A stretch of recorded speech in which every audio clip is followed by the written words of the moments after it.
saya sudah pernah ngajarkan, tapi sekarang tidak apa saya ulangi lagi. Firman yang hidup, saudara-saudaraku, dimulai dari penaburan. Sudah kelihatan ini firman itu hidup atau enggak? Kalau dalam penaburan kita acu tak acu pada firman, itu firman tidak bisa hidup di dalam kita, tidak mungkin. Kalau dalam firman Allah ada rasa tertarik pada firman Allah, terpikat pada firman Allah, tertangkap oleh firman Allah. Saat penaburan, saat membaca firman, saat mendengar firman Allah dibacakan, diuraikan, kita tertarik. Ini firman Allah hidup, ada tanda kehidupan. Dia sedang tumbuh untuk saatnya akan tampil, akan dinyatakan bagaikan sayap burung nasar yang besar. Jadi mulai saat semacam ini, saudara-saudaraku, jangan memikirkan oh nanti firman Allah itu hidup, sementara kita mendengarkan firman Allah dengan acu tak acu, dengan bahkan mengambil sikap yang lain. Tidak mungkin firman Allah itu hidup, apalagi untuk menjadi sayap burung nasar. Tidak mungkin. Termasuk saya juga sebagai seorang pemberita firman Allah, untuk memberitakan firman Allah dengan sungguh-sungguh, bukan dari akal manusia, bukan dari perasaan, apalagi dari emosi manusia, tetapi firman Allah yang kita terima merupakan berita dari surga, disampaikan kepada sidang jemaat untuk kita nikmati hidup. Nah, firman yang kita saat pemberitaan kita dengar baik, itu dipikiran menjadi pengertian. Pasti kita ngerti. Bukan artinya ngerti ini bisa khotbah kembali seperti pendeta bisa khotbah, tidak. Tapi sepatah kata, dua patah perkataan sudah sempat masuk di dalam hati kita menjadi suatu pengertian. Saya atau Tuhan juga tidak menuntut dari kita bahwa saudara bisa mengulangi khotbah ini seluruhnya seperti kaset yang diputar kembali. Tuhan tidak nuntut itu. Tuhan nuntut apakah ada sepatah kata yang sempat masuk di hati. Itu saja. Itu bagaikan sebiji benih masuk pada tanah yang baik. Dia akan tumbuh dan dia akan berbuah 100 kali ganda. Masa dalam satu kebaktian kita tidak bisa nangkap satu perkataan? Itu memang suatu penghinaan kepada Tuhan. Kalau dalam sekian banyak perkataan firman Allah tidak satu kata pun nyantol di hati, itu saudaraku suatu penghinaan kita kepada Tuhan. Pasti ada satu dua kata yang nyantol di hati kita, yang memang itulah yang kita butuhkan, itulah yang kita nantikan. Dari kesaksian saudara-saudara, saya menjadi tahu dan saya berani bicara ini, saudara-saudaraku. Sebab ada berapa saudara, ada begitu banyak saudara, dengan satu kata, dengan satu kalimat, begitu dia tangkap firman itu hidup di akalnya.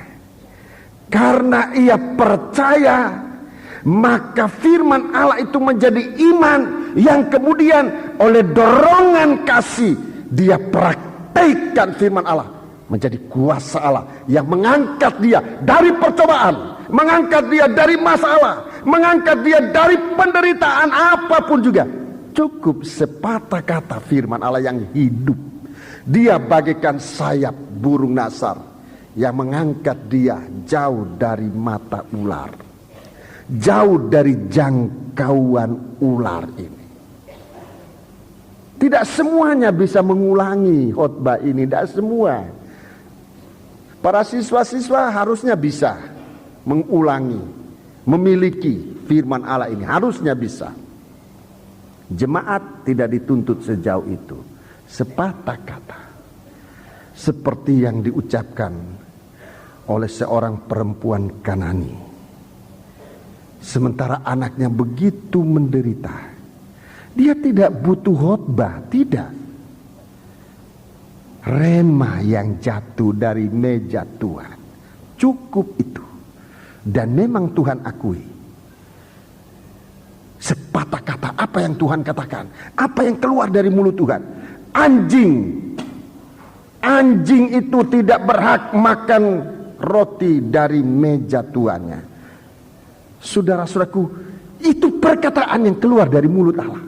Tidak enak didengar. Bahwa dia dikatakan kamu itu anjing yang tidak boleh makan roti dari meja Tuhan, tidak boleh mendengar firman Allah. Itu perkataan yang keluar dari mulut Yesus untuk seorang berdosa seperti perempuan Kanaan ini. Tapi dengarkan apa yang diperbuat oleh perempuan Kanaan ini. Dia begitu tanggap. Ini perkataan keluar dari mulut Allah, dan dia tidak melawan, tidak. Dia tidak mengatakan, Tuhan mengapa begitu engkau menghina aku, mengapa engkau merendahkan aku, tidak. Tapi dia katakan, benar Tuhan. Apa yang benar? Firman yang sempat merendahkan dia. Sampai pun dengan firman yang merendahkan dia, dia katakan benar Tuhan. Apa yang benar? Firman bahwa aku ini seekor anjing. Itu benar Tuhan. Tetapi sekalipun ini seekor anjing, masih punya hak, sedikit hak, menerima rema-rema yang jatuh dari meja Tuhan. Saudara tahu, itulah yang menolong wanita ini. Perempuan yang anak perempuan yang dikuasai oleh setan, itu dibebaskan. Dan Tuhan akui, di antara bangsa Israel belum aku menemukan iman semacam ini. Membenarkan firman, itu firman itu hidup. Mengeritik firman tidak ada gunanya. Apalagi kekurangan itu hanya dikaitkan dengan kekurangan seorang pembawa firman, seorang pengantar surat. Hamba Tuhan itu hanya bagaikan tukang pos yang antar surat. Apapun isinya itu bagaimana yang menulis. Tapi seringkali kita kalau beritanya teguran, yang kita pukul pembawa surat. Keliru. Yang kita koreksi pembawa surat, mengapa kamu bawa surat yang isinya menegur saya? Jangan pembawa suratnya yang dikoreksi, tapi diri kita dikoreksi oleh firman Tuhan, supaya firman itu hidup. Sebab setan itu mengejar, setan itu memburu kita. Kalau kita terlambat dalam mendengar firman, waktu yang sangat singkat itu akan digunakan oleh setan. Terlambat untuk mendengar firman, setan sudah dapat mensabot, dan kehidupan kita menjadi kehidupan yang dikuasai oleh setan. Tuhan mau kita jauh dari jangkauan ular itu. Secepatnya kita mendengarkan firman Allah.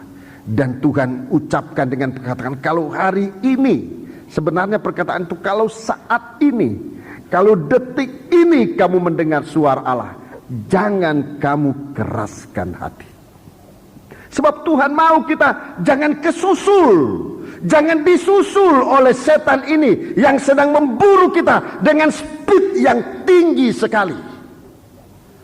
Sehingga dia akan menyabot di akal kita, akan menyabot di hati kita, sampai kita hidup benar-benar sesungguhnya sudah dalam pengaruh kekuasaan setan.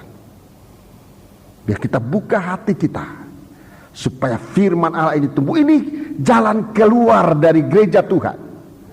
Sementara setan itu mengejar, Tuhan memberikan kita sayap, 2 sayap burung nasar, firman dan Roh Kudus, yang tumbuh di dalam kehidupan kita sekalian.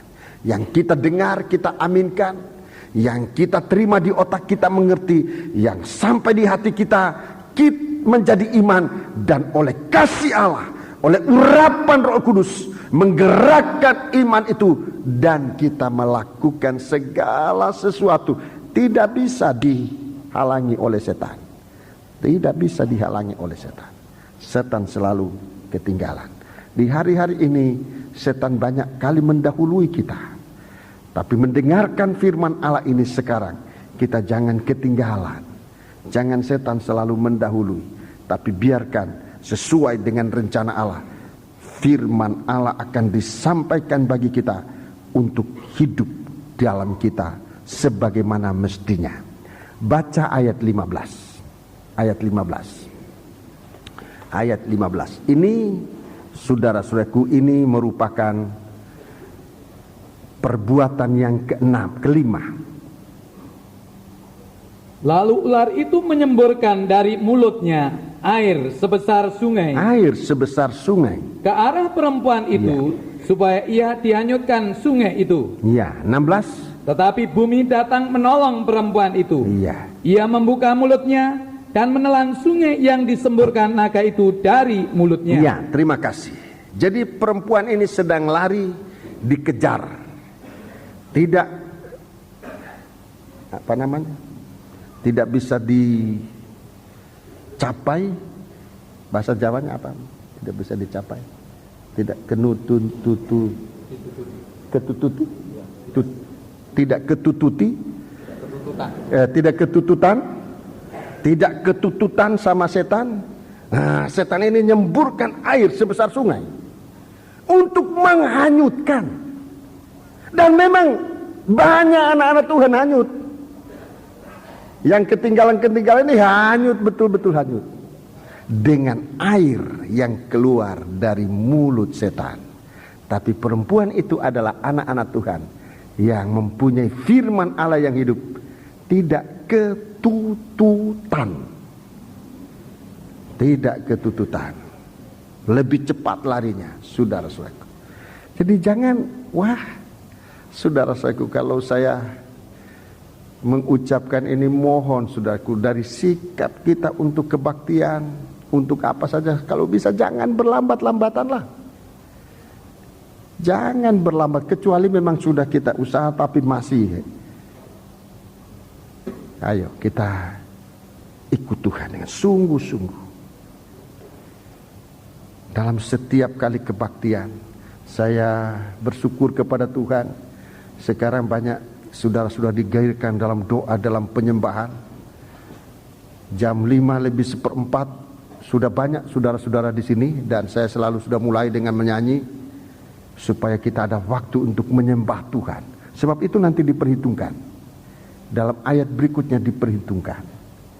Penyembahan kita harus penuh. Penyembahan sekarang kita mungkin sudah dalam penyembahan Getsemani 1 jam.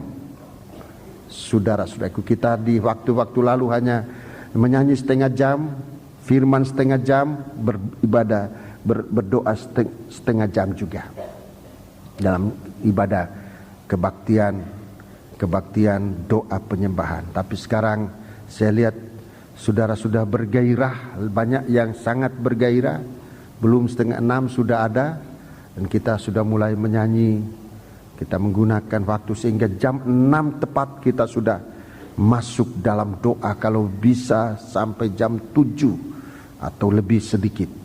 Sebab sesudah itu ada waktu untuk latihan sangkor. Jangan dikurangi kecepatan larinya gereja Tuhan. Sebab Tuhan mau firman Allah. Jadi kalau saya sampaikan ini, saudara-saudaraku, ini saya tidak menyampaikan suatu peraturan, tidak.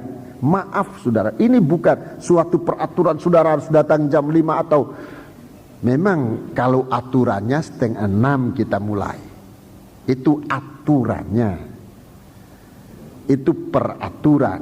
Dan tidak usah kita, peraturannya 5:30, kenapa 5:30, 1/4 jam sebelum 5:30 sudah nyanyi. Tidak usah komplain begitu, tidak usah.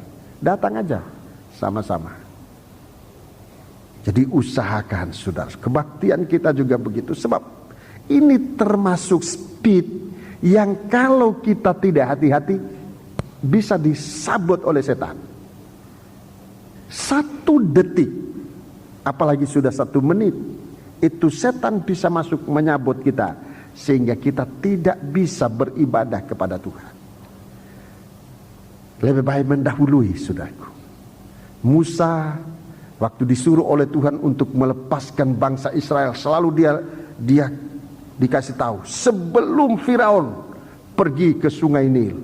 Sebelum Firaun pergi ke sungai Nil, kamu sudah ada di sungai Nil. Jadi pagi-pagi sebelum Firaun ke sungai Nil, kamu sudah ada di sungai Nil. Untuk memberitahu kepada Firaun supaya melepaskan bangsa Israel. Mengapa demikian? Ada yang mengatakan, buat apa Firaun ke sungai Nil? Untuk apa Firaun ke sungai Nil? Ada tafsiran macam-macam yang menggelikan. Saya tidak akan kasih tahu itu. Tetapi yang benarnya adalah Firaun itu adalah bukan hanya sekedar raja dari orang Mesir, tapi raja yang sangat mempunyai suatu wibawa, mempunyai suatu pengaruh yang kuat, sehingga bangsa Israel itu belum akan mengambil air di sungai Nil itu, belum akan mandi di sungai Nil sebelum Firaun berada di situ, sehingga seluruh aliran itu sudah dalam pengaruh kuasa Firaun. Dan kalau orang Mesir minum air yang sudah diinjak atau sudah kena pada tubuhnya Firaun itu, mereka menerima suatu karisma, suatu berkat yang dia terima dari rajanya itu, Raja Firaun. Itulah setan. Arus dunia ini, saudaraku, selalu diikuti dengan kuasa dari setan, dan banyak orang menggunakan ini.